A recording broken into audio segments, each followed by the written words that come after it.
Olá, meu nome é Adriele e meu trabalho é sobre a produção de etanol a partir de amido de mandioca hidrolisado com enzimas do malte de cevada. O Brasil utiliza diversas matérias-primas para a produção de combustíveis e biocombustíveis. O petróleo é a principal matéria-prima utilizada, correspondendo a 34,4% da matriz energética em 2018. Entretanto, há um grande problema na utilização dos combustíveis fósseis, pois eles são responsáveis pela emissão de diversos gases poluentes e tóxicos à atmosfera. Por isso é evidente a necessidade de se estudar um combustível que seja menos prejudicial, tanto aos aspectos ambientais quanto à saúde humana. Por isso, para o desenvolvimento da tecnologia apresentada nesse trabalho, foi produzido o etanol a partir do amido de mandioca. O etanol é um biocombustível que, por ser produzido a partir de plantas que utilizam dióxido de carbono para seu crescimento, acabam apresentando diversas vantagens ambientais em relação aos combustíveis fósseis. Mas o grande diferencial da tecnologia é o uso de enzimas do malte para a hidrólise do amido. O amido é uma mistura da amilose, que está sendo apresentado, com a amilopectina, que são açúcares não fermentáveis. Por isso é necessário o processo de hidrólise, onde ocorre a quebra do amido em açúcares menores que são fermentáveis. A hidrólise pode ocorrer de duas formas. Ela pode ser ácida ou enzimática, mas a hidrólise enzimática acaba apresentando mais vantagem por ser mais seletiva, onde seus produtos são mais puros e não há a formação de subprodutos, além de que as condições de pH e de temperatura são mais fáceis de serem controladas. Por isso, para o desenvolvimento da tecnologia, foi escolhido o uso da hidrólise enzimática e as enzimas responsáveis pela quebra do amido são as amilases. Num processo convencional de hidrólise enzimática, as principais enzimas utilizadas são a alfa-amilase e a amiloglucosidase, produzidas a partir de culturas fúngicas, mas essas culturas apresentam altos custos e exigem cuidados muito rigorosos para que não haja contaminação. Por isso, para o desenvolvimento da tecnologia, foi escolhido o uso do malte. O malte é produzido a partir da etapa de germinação da cevada, onde há a formação das enzimas amilolíticas que são responsáveis pela quebra do amido e que possibilita a fermentação alcoólica. Ele apresenta diversas vantagens em relação à hidrólise enzimática convencional, pois é um processo barato e sustentável, além de não exigir cuidados muito rigorosos para a criação das enzimas, já que o próprio malte as fornece. E as principais enzimas responsáveis pela quebra do amido são a alfa-amilase e a beta-amilase. Os principais problemas que envolvem o processo são tanto ambientais quanto econômicos.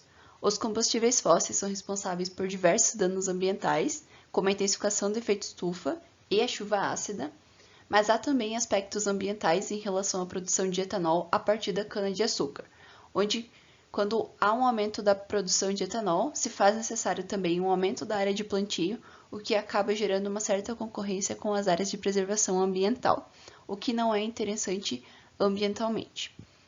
Os aspectos econômicos são em relação ao período de colheita da cana-de-açúcar, onde em determinadas épocas do ano a colheita é menos intensa, o que atinge diretamente o preço do etanol.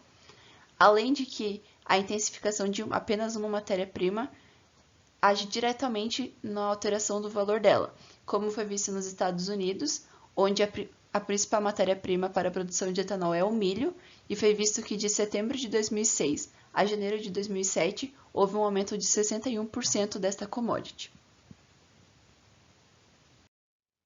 Inicialmente, buscou-se encontrar as condições adequadas de fermentação alcoólica e de hidrólise. Por isso, primeiramente foi fixada a concentração do amido em 10% em relação ao volume de água e variadas concentrações do malte em 5%, 10% e em 15% em relação à massa do amido. Foi então realizado o grau de atenuação para cada variação da concentração do malte, sendo que ele é realizado para se determinar qual o período adequado de fermentação, e inicialmente foi utilizado um período de 7 dias. Após ter sido realizadas essas duas etapas, foi então variada as concentrações do amido em 5% e em 15%, já que em 10% já havia sido realizado.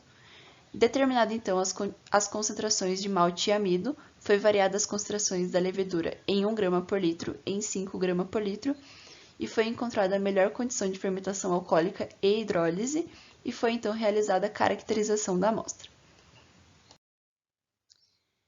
Após ter sido realizado o grau de atenuação, obteve-se os resultados apresentados na figura 1, onde pode ser visto que para cada variação de malte, os maiores teores alcoólicos foram obtidos num período de fermentação próximo de 20 horas e 24 horas. Portanto, para as demais etapas do procedimento foi utilizado o período de um dia de fermentação. E o maior teor alcoólico foi então obtido quando a concentração do malte era de 15% e o teor alcoólico era de 24%. Na tabela 1, pode ser visto os resultados obtidos para a variação da concentração do amido, onde o maior teor alcoólico de 33,8% foi obtido quando a concentração do amido era de 15%. E na tabela 2, pode ser visto os resultados obtidos para a variação da concentração da levedura, onde pode ser visto que o maior teor alcoólico de 33,8% foi obtido quando a concentração da levedura era de 1 grama por litro. Esse resultado não era necessariamente esperado, já que uma maior concentração da levedura se espera que haja também uma maior produção de etanol, mas isso pode ser justificado, pois a própria levedura pode ter consumido esse etanol. A etapa de caracterização da amostra foi realizada a partir de um espectrômetro de infravermelho com transformada de Fourier, onde foi estudada as ligações características da função orgânica álcool. Essas ligações são a ligação carbono-oxigênio e a ligação oxigênio-hidrogênio, onde foi comparado então o etanol PA com o fermentado. Na figura 2, pode ser vista as bandas encontradas para a ligação OH, que são provenientes tanto da água quanto do etanol. Por isso, em 3301 e em 3317, essas bandas possuem intensidades diferentes, já que o fermentado possui uma maior concentração de água do que o etanol PA. Já a banda encontrada em 1639, ela também é proveniente da água e ela não é observada no etanol PA, pois o etanol possui uma baixa concentração de água. Já na figura 3, pode ser vista as bandas encontradas para a ligação CO, tanto para o estiramento simétrico quanto para o estiramento assimétrico da ligação.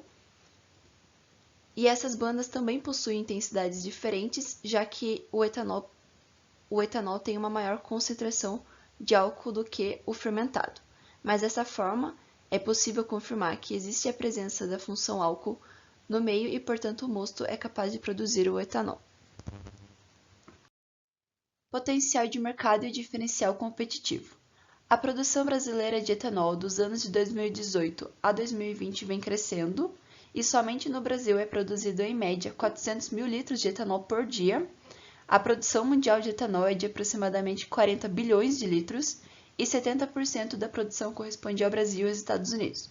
Isso mostra a necessidade de cada vez mais se aprimorar o processo de produção de etanol, visando sempre um custo baixo e um processo sustentável, como é o objetivo desse trabalho.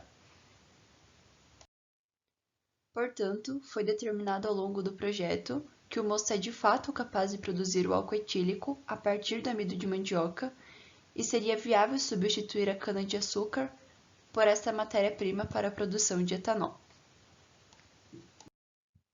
Agradeço à Unicentro e ao IGPEL pelos recursos disponibilizados e ao FNDE e ao Grupo PET Química pelo fornecimento da bolsa.